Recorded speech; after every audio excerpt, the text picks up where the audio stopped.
You mentioned once in 2012 that Diddy was a good friend of yours back then. He has since found himself in some very serious legal trouble. Yeah, that's true. Would you ever consider pardoning him? Well, nobody's asked. You had to be the one to ask, Peter, but nobody's asked. But I know people are thinking about it. He used to really like me a lot, but I think when I ran for politics, he sort of, that relationship busted up. I think some people have been very close to asking. First of all, I'd look at what's happening, and I haven't been watching it too closely, although it's certainly getting a lot of coverage. I haven't seen him. I haven't spoken to him in years. You become a much different person when you run for politics and you do what's right.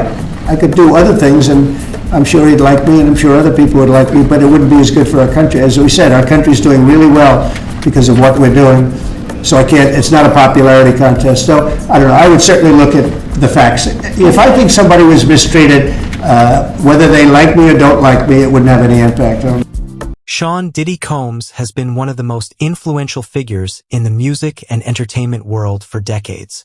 From the streets of Harlem to the global stage, he built an empire rooted in hip-hop culture, entrepreneurship, and relentless ambition. His story is often told as the ultimate success. A man who rose from modest beginnings to become a business mogul, shaping music, fashion, and media. But behind the glamour and headlines, Diddy's life has recently taken a dramatic and troubling turn. In September 2024, the media was rocked when Diddy was arrested in Manhattan on serious federal charges. The allegations were staggering: racketeering conspiracy, sex trafficking by force or coercion, and transportation to engage in prostitution. These were not simple accusations. They suggested a systemic pattern of abuse and manipulation involving some of the darkest elements of power and control. The charges detailed disturbing events known as freak-offs, parties allegedly orchestrated by Diddy, where coercion and intimidation played central roles. Witnesses and prosecutors painted a picture of a toxic environment where wealth and influence were weaponized to exploit others. Videos, testimonies, and evidence collected over months led to a case that captivated the nation and sent shockwaves through the entertainment industry. Diddy pleaded not guilty, but bail requests were denied twice, with the court citing the risk of witness tampering and referencing past violent incidents, including footage involving his former partner. The trial that opened in May 2025 became a media spectacle. Multiple witnesses, including former employees, industry insiders, and alleged victims, testified about an environment fraught with fear and control. Their accounts described how Diddy allegedly used his power to maintain dominance and silence dissent. Despite the gravity of the charges, the jury acquitted Diddy of racketeering and sex trafficking.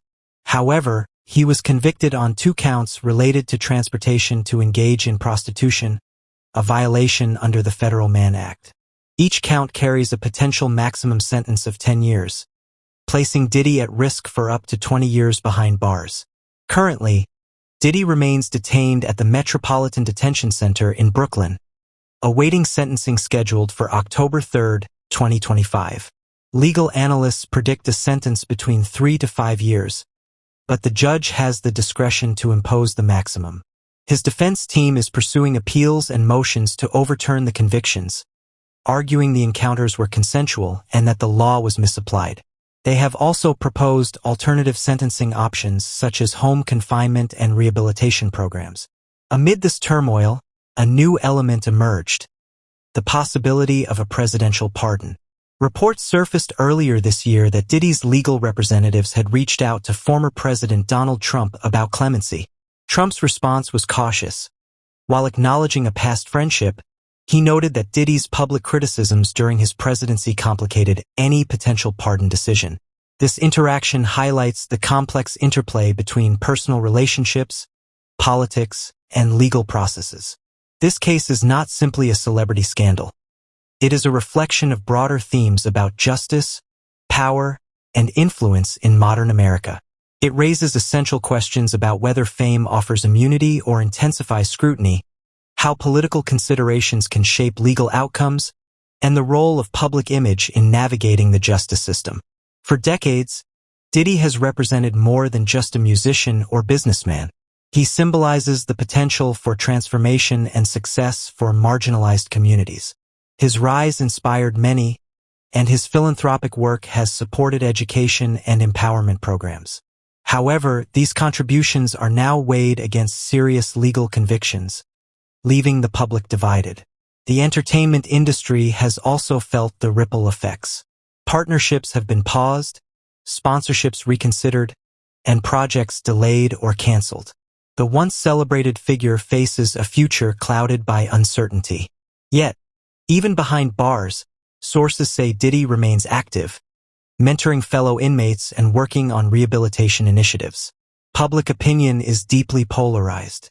Some view the legal battle as a necessary reckoning, emphasizing accountability over celebrity. Others see it as an unfair targeting of a successful black entrepreneur, potentially influenced by political agendas. The discussion continues to evolve, amplified by social media, news coverage, and public discourse. This story exposes the complicated dynamics between wealth, justice, and politics, showing how personal history and power intersect with the legal system. It forces us to confront uncomfortable questions about fairness, influence, and the rule of law. The trial was a spectacle not only because of who was involved, but also because of the details that surfaced during the proceedings. Witnesses came forward with accounts that shocked the public, revealing a world behind the velvet ropes of luxury events. A world where power was wielded not just through music and money, but through control and fear. The prosecution laid out a case showing that these so-called freak-offs were not just parties but orchestrated events designed to manipulate and exploit. According to testimony, guests were often coerced, and recordings of these encounters were allegedly made and sometimes used as leverage to maintain silence. It was a harrowing portrait that contrasted sharply with Diddy's public image as a successful, generous icon. Defense attorneys challenged these claims, arguing that many of the interactions were consensual and that the evidence had been twisted to fit a narrative. They highlighted Diddy's philanthropic work and contributions to the community, painting him as a victim of a politically motivated attack. The defense suggested that some witnesses were unreliable or influenced by external pressures, creating reasonable doubt about the charges. The courtroom drama played out over weeks. Media outlets covered every twist and turn, and social media exploded with opinions and debates. Clips of testimony, cross-examinations, and legal arguments circulated widely, making the trial one of the most talked-about stories of the year. Then came the verdict. Diddy was found not guilty of racketeering and sex trafficking but guilty on 2 counts of transportation to engage in prostitution under the Mann Act. The Mann Act, passed in the early 20th century, prohibits transporting individuals across state lines for illegal sexual activity. Its use in this case underscored the seriousness of the convictions. Sentencing looms large. Experts speculate that while the maximum sentence is 20 years, a sentence of 3 to 5 years is more likely given precedent and the nature of the charges. Still, the uncertainty weighs heavily on all involved. Diddy's legal team immediately filed motions to overturn the convictions and request a new trial, arguing procedural errors and misapplication of the law. They also put forward the possibility of alternative sentencing, including house arrest and participation in counseling programs addressing anger management, substance abuse, and rehabilitation. While incarcerated, Diddy reportedly stays productive. Sources close to him say he's focused on writing, mentoring fellow inmates, and launching programs designed to help prisoners prepare for life after release. This behavior, if sustained, could influence the judge's sentencing decision and public perception. The political dimension cannot be ignored. The whispers of a presidential pardon have grown louder, with speculation fueled by Diddy's past connections and the history of controversial clemency decisions by former President Trump. Trump, who has granted pardons to several high-profile figures, including celebrities and political allies, has a reputation for using this power to make bold political statements. Trump's response to inquiries about a pardon for Diddy was telling. He acknowledged a past friendly relationship but cited Diddy's criticisms during his presidency as complicating any decision. This admission reveals how personal history and politics can influence such legal interventions, making the pardon less about law and more about loyalty and image. public reactions to the pardon possibility are split. Supporters see it as a chance for redemption and a recognition of Diddy's cultural significance. Critics warn that granting clemency in this case would send a dangerous message about justice and equality, suggesting that wealth and fame can circumvent the law. The entertainment industry is watching closely. Diddy's music projects, endorsements, and business ventures have faced disruptions amid the legal turmoil. Some partnerships have been paused or quietly ended, while others wait to see how the situation unfolds. The uncertainty affects not only Diddy but also countless collaborators, employees, and fans. Culturally, this case has sparked debate about separating art from the artist. For many, Diddy's music and business accomplishments remain influential and inspiring. For others, the convictions tarnish his legacy, raising difficult questions about accountability and admiration. This tension plays out not only in media commentary but also in social conversations and fan communities worldwide. The media has played a dual role, both informing and sensationalizing. Coverage ranges from in-depth investigative reporting to tabloid-style speculation. Social media, with its rapid-fire discussions and viral content, has transformed the trial into a global spectacle. Every courtroom update is dissected, and every rumor amplified, contributing to a narrative shaped as much by public opinion as by legal facts. Ultimately, this saga highlights how fame and justice intersect in complicated ways. It reminds us that celebrity does not guarantee immunity, and that the legal system, politics, and public perception are deeply intertwined. It also challenges society to think critically about fairness, power, and the role of influence in determining outcomes. For those following this unfolding story, staying informed means understanding not just the headlines but the deeper context. If you appreciate detailed analysis and want to be part of the conversation, subscribe to this channel. Like this video and share it with others who want to explore what this case reveals about justice and culture today. As the sentencing date approaches, all eyes remain fixed on what the future holds for Sean Diddy Combs. The October 3, 2025 hearing will determine how many years he might spend behind bars or whether alternative sentencing will be considered. But beyond the courtroom, the case has ignited discussions that go far beyond one individual's fate. At its core, this saga forces a reckoning with how justice is applied in America, especially when wealth, celebrity, and political connections come into play. It underscores the difficult balance between holding powerful figures accountable and recognizing the impact of their contributions to society.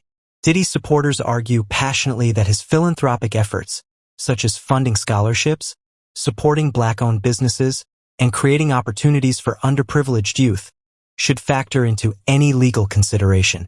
They see him as more than the sum of his charges, a man who gave back and inspired millions. This perspective has been echoed by influential figures in entertainment, business, and community leadership. Yet critics counter that accountability must be blind to status or influence. They contend that overlooking serious convictions due to celebrity undermines public trust and perpetuates inequality in the justice system. This debate taps into a broader national conversation about fairness and privilege, especially in cases involving high-profile defendants. The role of presidential pardons adds a complex dimension. Historically, pardons have been tools for mercy, correction of injustice, or political strategy. The possibility of one for Diddy brings into focus the discretionary power of the presidency and its implications. If granted, it could be seen as a symbol of clemency or, conversely, as favoritism that erodes the rule of law. While Donald Trump's previous pardons have stirred controversy, his remarks about Diddy suggest a cautious stance influenced by personal history. This interplay between personal grievances and formal power highlights the opaque nature of clemency decisions, which are often shaped by factors beyond legal merits. On the cultural front, this legal drama has reverberated through the music industry and beyond. Artists, fans, and industry insiders are grappling with what this means for hip-hop's legacy and for the future of celebrity justice. Conversations about accountability, redemption, and the cost of fame have gained new urgency. Diddy's influence on music, fashion, and entrepreneurship remains undeniable, But this chapter will inevitably leave its mark on his public image. Whether he can rebuild his reputation after serving any sentence or enduring public backlash is a question many are watching closely. Moreover, this case spotlights the growing demand for transparency and justice in cases involving powerful individuals. Social movements and public scrutiny are pushing for systems where fame does not confer immunity, and where every person faces consequences fairly. Meanwhile, the public continues to engage actively with the story. Social media discussions, commentaries, and debates flourish. Fans express loyalty and hope for a positive outcome, while others insist on justice being served. This discourse reflects the complexity of balancing empathy, justice, and the impact of celebrity. For many observers, the Diddy case is a microcosm of larger societal issues: how power operates, how justice is administered, and how culture shapes perceptions. It challenges viewers to think critically about the intersections of law, politics, and personal history. As the sentencing day nears, all involved prepare for a defining moment. Will the law be served with impartiality? Will political considerations influence the outcome? Will the public accept the verdict as just? These questions remain open. If you found this comprehensive breakdown insightful, please subscribe to this channel for ongoing updates. Like and share this video to keep the conversation alive. Together, we can explore what stories like this mean for justice, culture, and society at large.